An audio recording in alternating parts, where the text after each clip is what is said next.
Good morning, YouTube. Warbles on a lot here. Getting set up for this morning's Outsiders and First Moondog, which will be in separate broadcasts.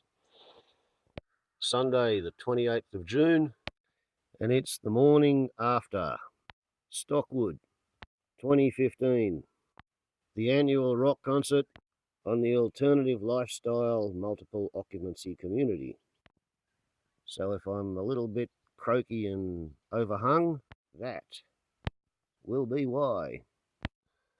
And Rowan of Rin has joined us for the broadcast. Time now for Outsiders. I'm Barry Cassidy, and you're not. Many thanks, Uncle Barry. Yes, time for Outsiders. Your guest this morning, Derek Parker. He's a Melbourne-based freelance writer. You will see his words in the Australian Spectator, Financial Review, The Australian, American Review as well. Mark Humphreys joins you, former host of The Roast. He is also a comedian. Jane Gilmore is editor of King's Tribune. No, that's Jane. Yeah, no, Tusk. I'm sorry, I mentioned the war. Are you allowed to say what you do now? Now I'm a freelance writer. There you go. Jane is a freelance writer. Welcome to you all. Welcome to you all. Look, it's been a big week here at the ABC. A big week in the world, of course. Greece looks like it's about to default, sending the world into chaos and I suspect world war by about Thursday. The US Supreme Court says that everybody can be same-sex married, but let's talk about Q&A. Tony Abbott had a few things to say this week. They compounded the mistake by rebroadcasting the program. Now, frankly, heads should roll over this. Heads should roll, Jane. Them's fighting words. Oh, look, I think obviously the rhetoric, as Tony Abbott usually does, is going over the top. But the basic point that it was a stupid move to put the guy on Q&A is absolutely true. This is a man who made threats against security staff and rape threats against journalists. That's not a guy you want putting on the national broadcaster. So why did they do that? Well, there is a really good argument to say that Q&A is the perfect space to have somebody from the Muslim community say to a government minister, the rhetoric that you are putting out into the public is doing some serious damage.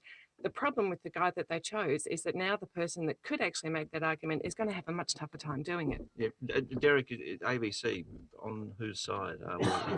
Well, as for the Q&A, I think it's sort of clear what side they're on. But on the head-rolling business, there is actually a precedent that some years back, you may recall, there was a Chaser sketch which became known as the Sick Child sketch. And it was thought to be so far out of line with community standards that the head of the division, which I think was comedy, was actually removed from her position. So there is a precedent in saying if something is just so far beyond the pale, the person who was supposed to be having oversight, and in this case obviously didn't, should pay the price. But you do wonder with the Q&A people who were making the program, what were they thinking? Were they so adamant to get that gotcha moment that they simply forgot to check some fairly basic things, as Jane has mentioned? Mark Humphreys, you're used to working in the fringes of bad taste. What an intro! Yes, Jonathan. Yes, I mean we came under fire a while back for a cartoon where we were exploring the idea of why was Tony Abbott so suspicious of renewable energy, and one of our writers had the idea of, well, maybe he walked in on his mum when he was a kid and she was with a solar panel. So it's a sort of, and then so that from that then became a cartoon, and then of course Bolt caught wind of it and away you go. Oh dear. So yeah, no, not necessarily. Now we're going to be tarred with that brush, mate. That's it. So I brought your show much. down. Farewell, Sunday Extra. We're gonna have an inquiry into Sunday Extra. Will roll. We had a Sunday Extra commissioner, please. Yes. So what's it like though, working, in that environment where there is that pressure and the potential for that sort of blowback? Yes, I mean, it makes you a little bit nervous, obviously, but you can never really predict how things are going to go down. I think we never put anything to air that we thought, oh, this is going to really ruffle some feathers. We felt fairly confident about what we were doing, and there are all these checks and balances in the ABC to kind of prevent anything too awful going to air. Obviously, with Q&A, it's a slightly different set of circumstances because it is live television. I love live television. I think it's, I think it's wonderful that, that we have programs like that where we hear views that we don't necessarily agree with. And This is live radio, of course. The difference being that Mm. when you swear disgustingly in the next 10 seconds, we'll hear it, but we won't see you doing it, and that's what separates and it will us happen, from television. Jonathan. Just any moment now. I'm ready to unleash. Derek, we have had the out of the back of the Q&A thing, we've had this week the unusual spectacle of politicians lining up against the national broadcaster, supposedly an independent organisation, this the ABC, and what really amount to issuing editorial direction. Should there be that close an involvement between politics and the public broadcaster? Well, I think the issue of this past week hasn't been so much over the ABC. It's been specifically on Q&A. This idea that the government is somehow wanting to turn the ABC into a state broadcaster was, I think, the term that Mark Scott used. It was a bit of a furphy. I didn't really see too many people saying that. It seemed to be just on Q&A, as in what were they thinking, and that's a legitimate enough question. Is that right? I mean, the PM says the ABC, are they with us or against us? That's not specifically targeted at a particular program. Well, it was in the context of talking about Q&A. You really have to ask him about that, I think. But remember that the ABC does occasionally seem to go out of its way, not so much the ABC as a whole, but specific programs, or the Chaser has been mentioned before, to take views which are not just controversial, but getting really well beyond the mainstream of public opinion. And they sometimes say that the Charter allows them to do this.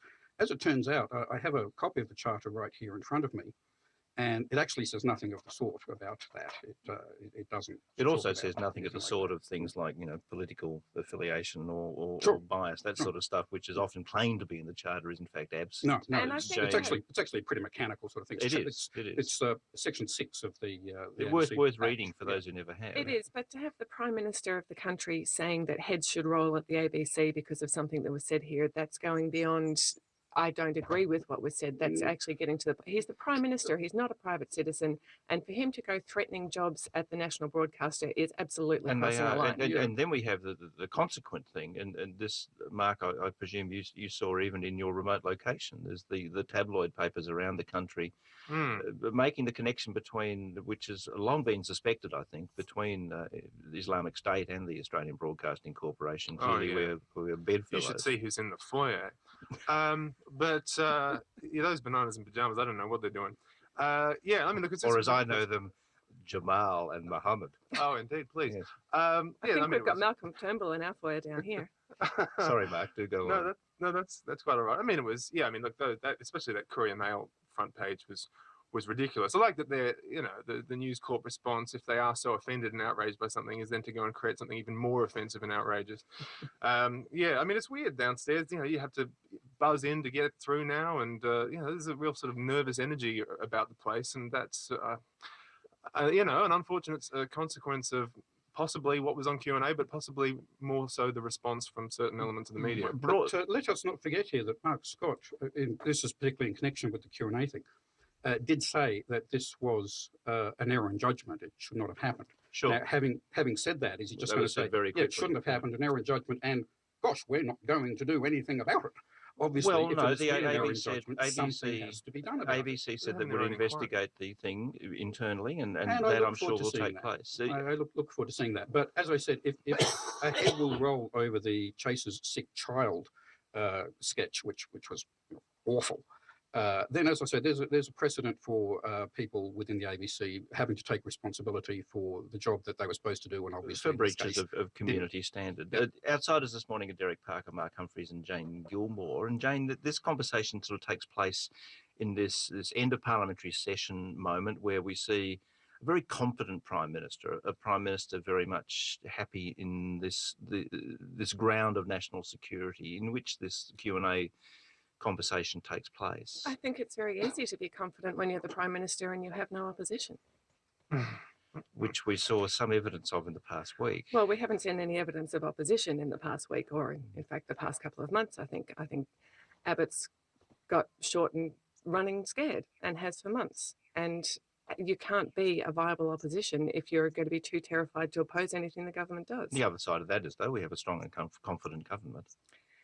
Well, possibly a little too confident, because the whole point of the way a parliamentary democracy is supposed to work is you're supposed to have debate. You're supposed to have opposing policies and opposing ideas and actual discussion. I haven't seen any evidence of that in the last week. Is there something in this, Mark? I mean, we have, for example, the Migration Act passed with the unanimous assent of both the major parties in this past week, and that does things like removes the necessity to report child abuse, for example, in Nauru or Manus Island.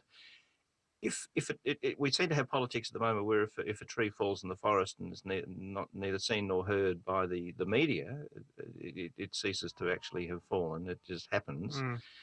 Is that the consequence of this unanimity between them? That the stuff which might be contentious and remarked upon just isn't seen. Yes, I think if there's a lack of debate, then certainly it doesn't come up in conversation as much. I think that element you've mentioned about Nauru, I think people are starting to cotton onto that, and I'm seeing a bit of action on Twitter and elsewhere. So I think we might hear a bit more about that, because yes, that was something that just sort of seemed to fly through quite quickly. But no, I agree with what Jane has said. I think Shorten has been quite a weak opposition leader, and really had a chance this year to capitalise on some really I thought 4 months ago, I thought I would be in here talking about Prime Minister Turnbull. It's really quite remarkable how Abbott has managed to turn things around, and I think that's partly a reflection on Shorten's weakness. That, Derek, is a remarkable transformation, and we forget that at the beginning of this year we had the PM in serious trouble. Yes, it seemed to be the near-death experience, although it wasn't actually that near-death, but it did seem that the prospect of a spill motion did change the dynamics for Abbott quite a lot. And it is surprising that we're at more or less the halfway mark now, and the Labor Party doesn't seem to have done a whole lot in terms of policy development, although I do have applause for Jenny Macklin in the areas that she's working in.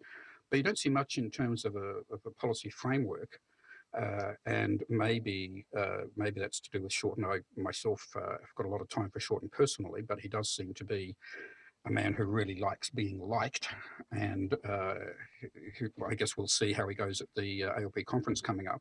And Shorten's also got another problem with the Royal Commission. with the Royal Commission. And these are the things which will I think see us through in terms of subject matter through the yes. In fact, I was a bit had a bit of a laugh over the speculation of an early election. I mean, why would Abbott want an early election? Maybe because he thinks he can win. Well, to paraphrase Paul Keating, he wants to do Bill Shorten slowly, and I think he will. On that rather uncomfortable mental picture. Okay, I'm going to stop this broadcast because they're going to start The Outsiders.